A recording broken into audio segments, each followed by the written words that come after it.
My name is Gake, I report for the Observer newspaper. Your Excellencies, both of your countries in partnership with UNHCR have agreed to end the status of Rwandan refugees in Uganda by end of this year. The only difficulty is that there's no legal determination in line with that agreement. In other words, the refugees there cannot legally challenge the cessation of their status. I'm wondering whether you do not consider that as not providing them as much options as they should have in terms of making wide decisions whether they want to come or whether they would want to stay there. A wide range of options. They don't seem to have that given what agreements you're working with. If you could comment on that, please. Thanks. I think the issue of cessation clause for refugees hasn't been just a matter between Rwanda and Uganda. It has actually been reached in a much wider context involving UNHCR and other players where refugees are to be found. Of course, given the background and definition of a refugee status, there are a number of things you can look at, and they have all been examined, not in one meeting, not in one day, over the years. And in fact, to the point that the kind of status creates a lot of confusion, and people need to address issues properly so that they don't get lost or caught up in this confusion. Otherwise, you find a refugee status being continued when the conditions have entirely changed or the status actually doesn't fit in the situation or circumstances. And that's why people need to look at all details in order finally to come to that kind of conclusion. As you know, I tell you, even from a personal experience over the years, you have a refugee status that is very genuine. You have another that turns into an industry for many people. People who actually want to keep refugees because in the end it turns out to be business.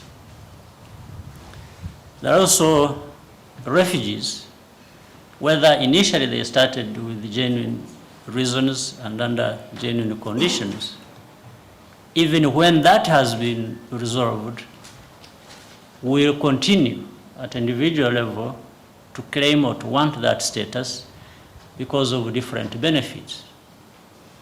Let me quickly touch one specific example in the case of Rwanda. We have had refugees, the majority of them who have returned to the country and have been resettled and have had no problem. There are others who, because of wanting to run away from justice, because of wanting to run away from accountability that relate to the tragic history this country has witnessed and their own participation, actually hide behind a refugee status in order for them not to. And different cases have proved this. And in fact, we have had different people already brought before justice, not only here in this country, even in other places, or at an international level, like the case with the ICTR, the International Criminal Tribunal for Rwanda, and so on and so forth. Then you have others who turn economic problems they face into claims that would give them or warrant them a refugee status. One simple example, when some people were returning, many of them, some few, when they would come back, it is as if, well, but that's not any offense by Rwanda or by anyone else. Somebody says, well, I can't find sufficient land in Rwanda to keep herd my cattle or to do farming or this kind of scale and so on and so forth. But they say, well, when you are in Uganda or in Tanzania or in Congo, I can actually find a way of getting 50 hectares of land or 1 square mile and so on and so forth. So they go to these countries, sometimes looking for a solution to the economic problems they have, but they don't do it through a proper channel and use a refugee status to be out there in those countries and not come back to Rwanda. And under that, they are able to find ways to, according to them, resolve the kind of economic problems they have. So there is a lot of this confusion that needs to be sorted out. And the cessation clauses, therefore, that have been reached in the wider context supported by UNHCR and later on between Rwanda and Uganda are to be seen rightly in trying to correctly address these issues and that have many faces and are complex, but in any case, we need to find a way forward. And that's what has happened with refugees in Zambia, in Malawi. We have refugees who have changed from one position to another, but within the status of being refugees, and this will have to find a solution. The only thing I can comment, you see, a refugee, political refugee, means he's running away from persecution and possible danger to his life. So I have not followed that particular case, but generally speaking, if people are satisfied that no, in that country there is no danger to you, you are only manufacturing those reasons for other reasons, as the president was saying. That's why a consensus emerges among the stakeholders that no, you no longer need to be a refugee. It is linked with persecution. There must be persecution or no persecution where he's saying he's running from. If it's not there, then people who are genuine will say no. And I think that's what is happening, although I have not followed that particular case. That's what I suspect. Now we'll take a question from someone from the international media. Kezio? Thank you, Excellencies. My name is Kezio Msoke. I represent Reuters Newswire.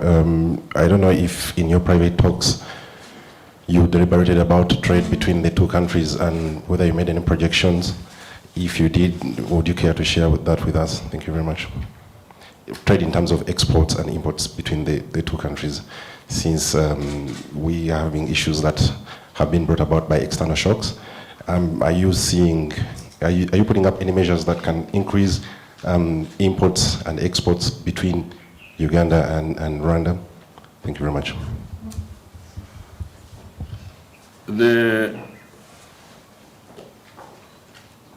The trade is governed by the basics.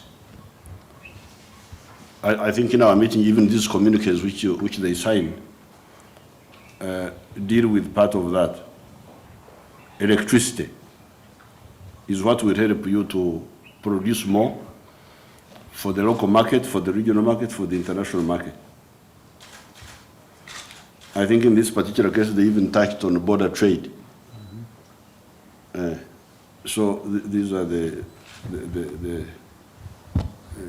issues on this occasion which I were touched on by the joint, because there is the permanent joint commission which met.